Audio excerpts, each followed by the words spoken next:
Oh, so today's talk is entitled Alakazam. Shazam.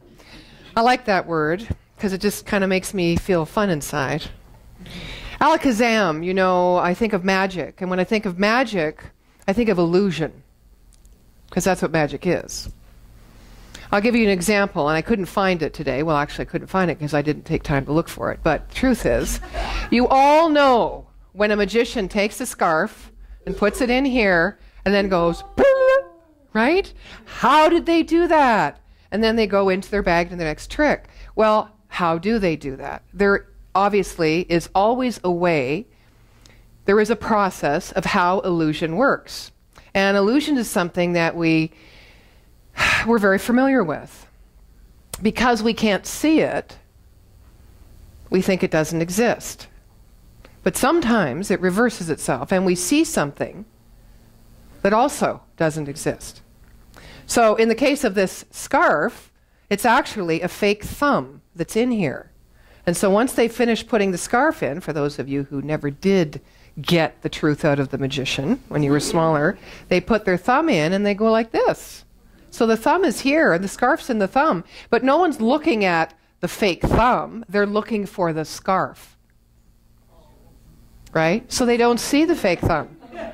So what is it you're looking for that distracts you from the magic, the true magic that's already always there? Now, this idea that I've just used as a metaphor really can be a metaphor for the creative law. The law, we say all is love and all is law. And law leads the way or guides the way through, love leads the way through law. Now, law we understand because there's always a way. We just don't see it happening. But there is always a way, and it's a constant way. It's count-onable. It's unchangeable. This is the way creation works. This is the way it unfolds from spirit to matter. There is a process, and the process is activated through the Arabic word avra, kehdabra, which means I create as I speak. So before they call, I will answer. I create as I speak. And so the creative process is always working. We don't see it working, but we see the result of it. Sometimes, unless we miss it, and we're looking for the scarf, and we don't see the thumb. If we don't see the result, then we can get discouraged. But this teaching that we have states that it is done onto us as we believe, and our belief, our mental atmosphere and our belief is what moves forward to activate or connect with that divine idea that is already present in the mind of God, because all already exists. But what really activates it? We don't really create. I create as I speak. What I really do is I allow creation to be revealed. I'm not creating. I allow what is already there to be revealed through me. But the power of our word is in the affirmation of the acceptance and the being receptive to owning it, just like I was talking about with Reverend Teresa. So when we talk about the laws of manifestation, which is the theme for these 2 months, manifestation doesn't only ask of us to focus our thought in a certain direction so that we can capture an ideal in the mind of God, so that we might release an idea that doesn't serve us, so that we can sustain our changed mind. So it's not just our thought process. And by the way, we're only ever one thought away from doing that. What it really is, what really the law of manifestation asks us to do, is take one action step. And the action step is love. Because what I learned this week is too much to be able to even put words to, as I'm sure you can understand. But what I really learned this week was, until I allow the love to flow through my word, I am not free. No matter how frightening it is, no matter how much I think I might lose, no matter how much I have set in motion that's going to change, that I can't grab back and stop if it doesn't feel so good. No matter how much I can't control. We're all going to that one place. That's called living love. It's not thinking about it. It's not talking about it. Oh, do I know that one? It's being it. And when we be it, it doesn't look so symmetrical. It looks messy. Sometimes, doesn't it? Looks messy. It's like, oh, why did I do that? Oh, I can't believe I wasn't. But here's the real thing. It's not about speaking the words of love to create the loving experience in your life to someone else for their benefit first. That is a natural product of the creative process, the law that is initiated by love on the absolute level, in the God level, in that place within us that's there. That's the result of that. We need to take those words and speak them to ourselves. And for some reason, that's the last place we seem to think to go.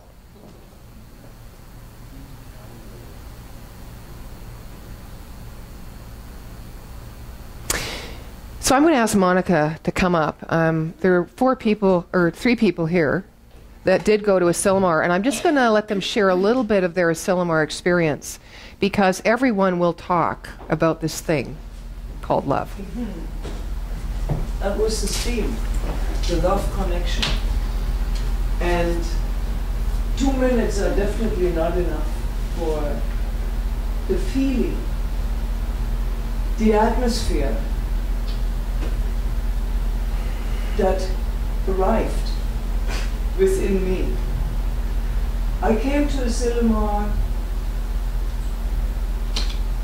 on my last leg, so to speak. I was in a space of giving things up,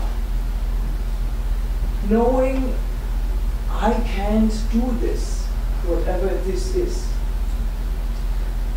By day 2, I was overwhelmed with what came to me from the speakers, from the musicians, from the atmosphere that Asilomar gives, offers freely to each and every one of you that arrives there, because it just is.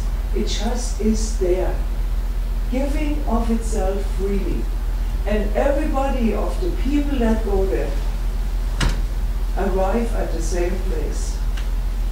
And their consciousness just lifts up, and it's like a dome.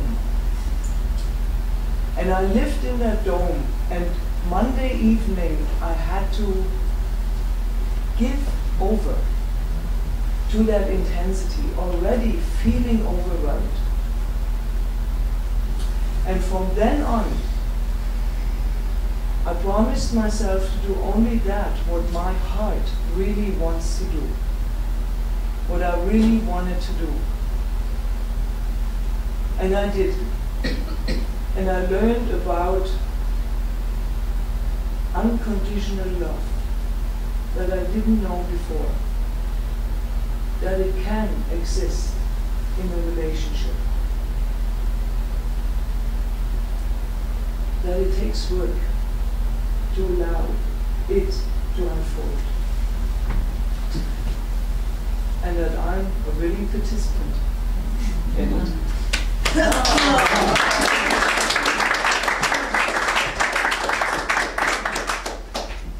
You know, sometimes our desires are so strong to get what we think we lack. And I'll go back to that idea of love. Because we always know there's a greater experience of it, a greater way to know it, a greater way to be it. And all of us are hungry for it. And all of us are scared about it. We're scared because we have to show ourselves in ways that we don't even know we exist. We have to be in the mystery. We have to give over all these wonderful constructs that we have created in the image and likeness of who we want to be to what we truly are, and we don't know that. And we can't really love unless we give that over, and that's what Monica was talking about. I learned also about the integrity of love. There's an integrity of love. And we can't, you know, it's not about not being in relationship, human relationship, till we get this, because if we don't get it, then it's not going to work. It's not about that. We have relationship because we need to practice this. There's no waiting. We don't need to wait for anything because it's here. We just need to open our hearts to ourselves and do exactly what Monica said. Put everything back, everything away, every little distraction. Keep our minds here, which is the heart, the global heart. Everyone wants the same thing. And everyone is made of the same stuff. So I learned about the integrity of love, and I learned that, once again, because I had forgotten, that I can't enter a relationship with you or you and experience, or through my expression of, because I can only experience it through my expression, not your expression to me, because you're not my source. But I can only enter it if I'm clean inside. So that means my first relationship is the relationship with self, and I put self as big S here, with God, with that God self, with that God love. Let's just say God love, because God is not another person or outside of us. It is that place in me that honors not just, when I say honors myself first, loves myself first, it does not include you, or exclude you. It doesn't exclude you. It doesn't exclude you. So if I'm in love with myself, I'm in love with you. And there is no difference, and there is no separation. So that I see myself in you everywhere I go means I see God. I see that highest love everywhere I go. And it's unmistakable. I don't care if you said something bad or you reacted poorly. My mind doesn't go to judgment because there isn't anything outside of this love. So Susan, I'm going to ask you to step forward and share your experience. No. Right back from the beach in California. My feet are still wet. My feet are still on the beach. I went to the seminar, and the first couple of days I was running here, I was running there. I had to see everything. I had to take in everything. I had to go to all the seminars. I had to get in touch with all of the friends that I had made throughout the years. And I had to be with the friends here. And then Wednesday night I came back to the room. It was about 11:30, and my roommate looked at me and she said, "Suze, you're exhausted." And I said, "Yeah." Because somewhere along the line, I hadn't taken the time to honor myself and find that love within me. Sorry. As I said, I'm still there. So I took the next 2 days, and I just relaxed, and I walked on the beach. Regardless of what I had on, my feet were in the water, and my mind was thinking. And then the last night, I was down with everyone at the party, and we were saying our goodbyes. And believe me, you meet some wonderful people. You make connections. You make connections standing in line for coffee. And somebody says something to you, and you just bring it right here. Or in turn, I know maybe I've touched you until that's what I was done. But anyhow, the last night, 9:30 at night, and it was dark. And I wandered down to the beach, and somebody had created a labyrinth. And I walked that labyrinth in silence. I walked that labyrinth cracked open. And it was amazing. The answers that I didn't even know that I had questions for came to me, and it was beautiful. I went there not knowing what would happen, but I allowed myself to open, and I received, and it's beautiful. It's a truly remarkable experience, and if even this much of you, that infinitesimal part of you says, maybe, follow that maybe, because you have no idea where it's going to. And it's beautiful, and it's magical. And it's so much fun.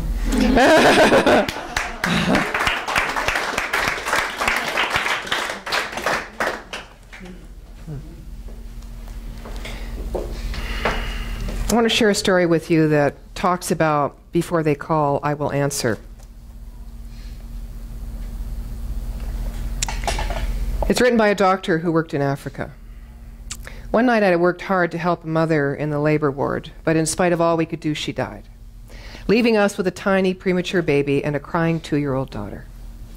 We would have difficulty keeping the baby alive as we had no incubator. We had no electricity to run an incubator. We also had no special feeding facilities. Although we lived on the equator, nights were often chilly with treacherous drafts, and one student midwife went for the box we had for such babies and the cotton wool that the baby would be wrapped in. Another went to stoke up the fire and fill a hot water bottle.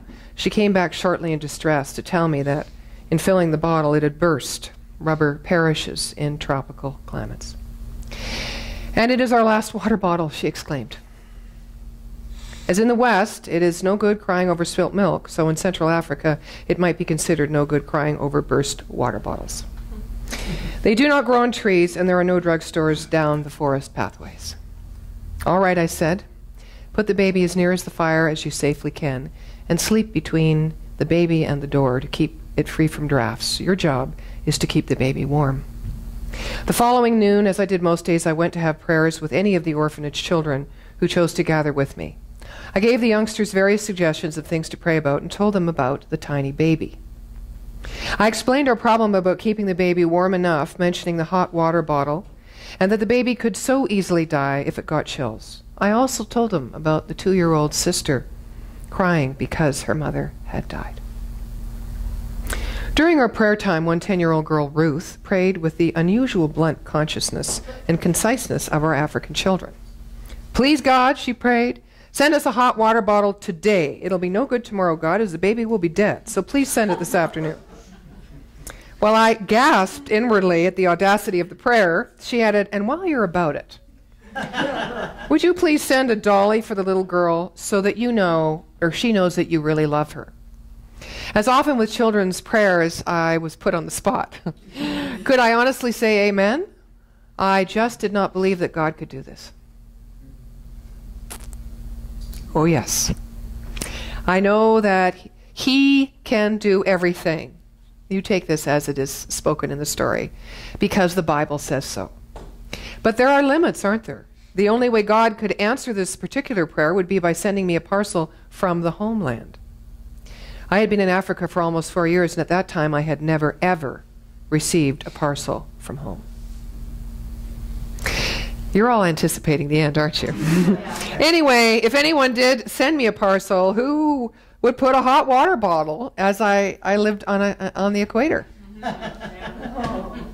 Halfway through the afternoon, while I was teaching in the nurses' training school, a message was sent that there was a car at my front door.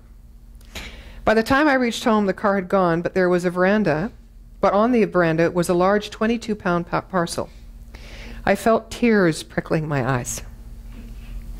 I could not open the parcel alone. So I sent for the orphanage children. Together we pulled off the string, carefully undoing each knot. We folded the paper, taking care not to tear it unduly. Excitement was mounting. Some 30 or 40 pairs of eyes were focused on the large cardboard box. Alakazam. From the top, I lifted out brightly colored knitted jerseys. Eyes sparkled as I gave them out. Then there were the knitted bandages for the leprosy patients, and the children looked a little bored. Then came a box of mixed raisins and sultanas. That would make a batch of buns for the weekend. Then as I put my hand in again, I felt could it really be? I grasped it and pulled it out. Yes, a brand new rubber hot water bottle. And I cried. I had not asked God to send it. I had not truly believed that he could. Ruth was in the front row of the children. She rushed forward crying out, "If God sent that water bottle, he must have sent a dolly too." So she started rummaging down at the bottom of the box, and she pulled out the small, beautifully dressed dolly, and her eyes shone. She had never doubted. Looking up at me, she asked, "Can I go over with you and give this dolly to that little girl so she know that Jesus really loves her?" "Of course," I replied. Now that parcel had been on the way for 5 whole months. Packed up by my former Sunday school class, whose leader had heard and obeyed God's prompting to send a hot water bottle even to the equator. And one of the little girls had put a dolly in for an African child 5 months before, in answer to the believing prayer of a 10-year-old to bring it that afternoon, before they call. I will answer. Helen.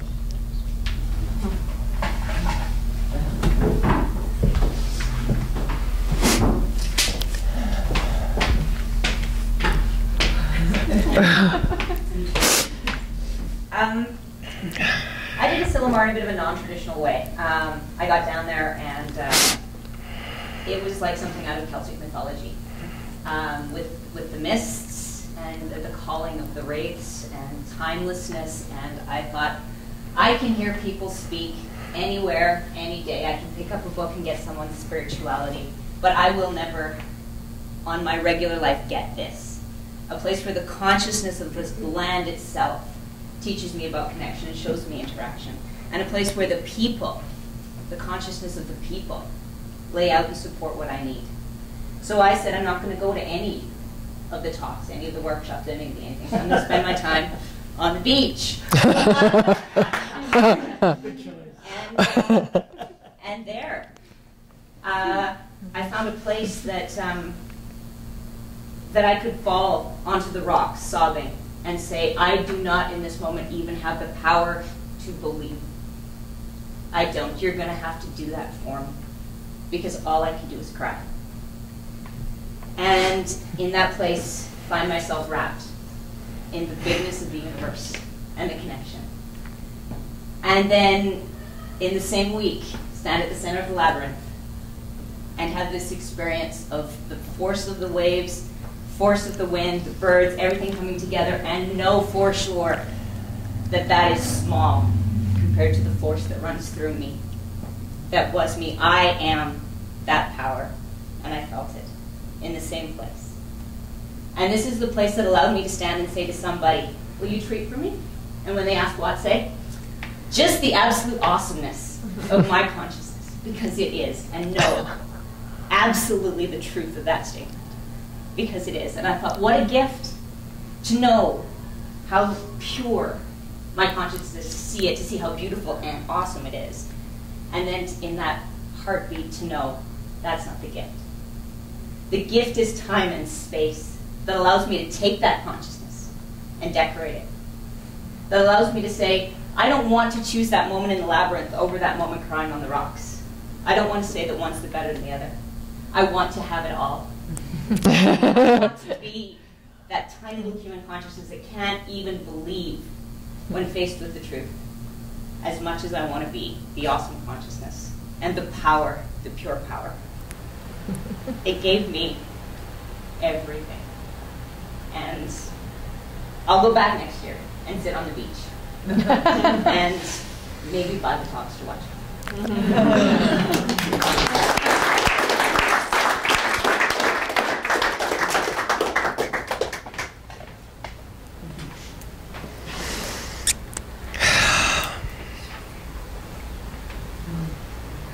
Alakazam.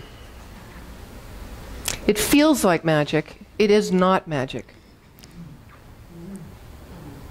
It is, and I think you heard in each speaker today, it is, and I spoke about it once before, it's really about just nurturing intimacy with the ordinary. Even the ordinariness of yourself. Knowing that pure awesomeness of the consciousness that is always there within you. And the only way I know how to do that is to allow myself to experience it. Just like we say about God, you cannot know God. You can only experience the sacredness of the presence. Experience the sacredness of your presence, of your humanity, because it is ever present. Don't look for the scarf. Don't look for it. Know the thumb is always there, and there's something that you can count on that is working. It's called the subjective field in this universe that takes the impress of not just your thoughts that go back and forth and here and there and up and down, but your deepest soul's desire, and makes it happen for you. But you have to open your heart to be in the readiness to receive it.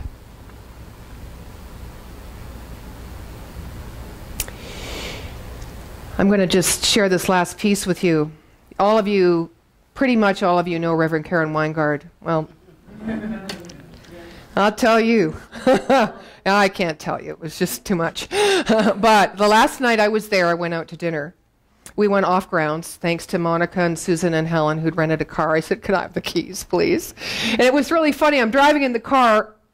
I don't know what year it was, but it was a Dodge Charger, baby. And I have to tell you, I've never been in a machine like that before.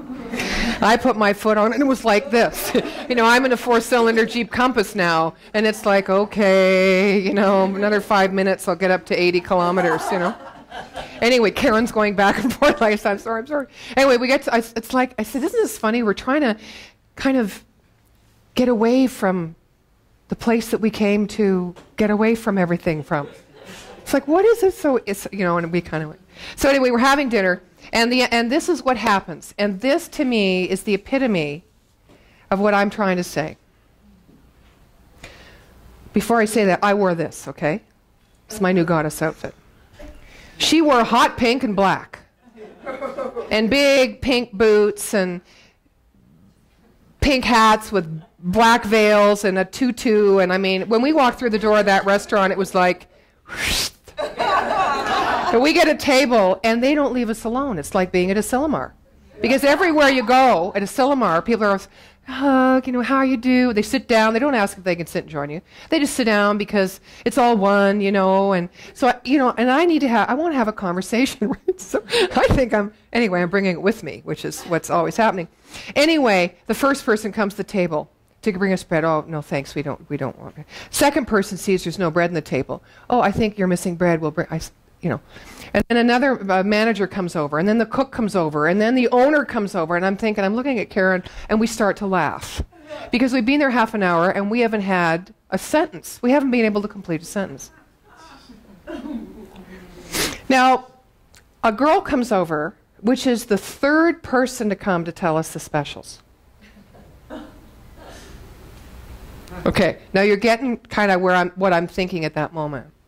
But I say really, really lovingly to her, thank you. We've already heard the specials. And Karen says, would you please tell them to us again?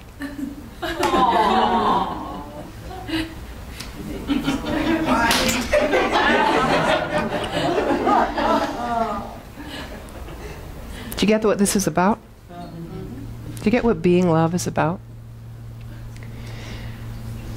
It's knowing that each moment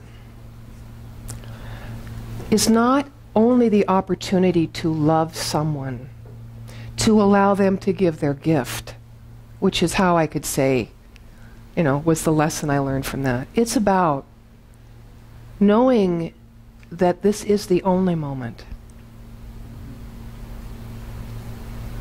What is the deepest expression of love possible? We must ask ourselves that question. Not allow it to be preceded by a need or a wish or a desire, because that within us already knows what we desire. Because we desire that nature and that experience of the sacredness of God or the One or this, whatever you want to call it, as us. We don't want to walk alone. And so that's the way. However you choose to come to that place, you saw that each person who spoke was so moved by love that it is not expressible. And P.S., we didn't leave the real world to come back here. This is the real world. And so it is. So it is.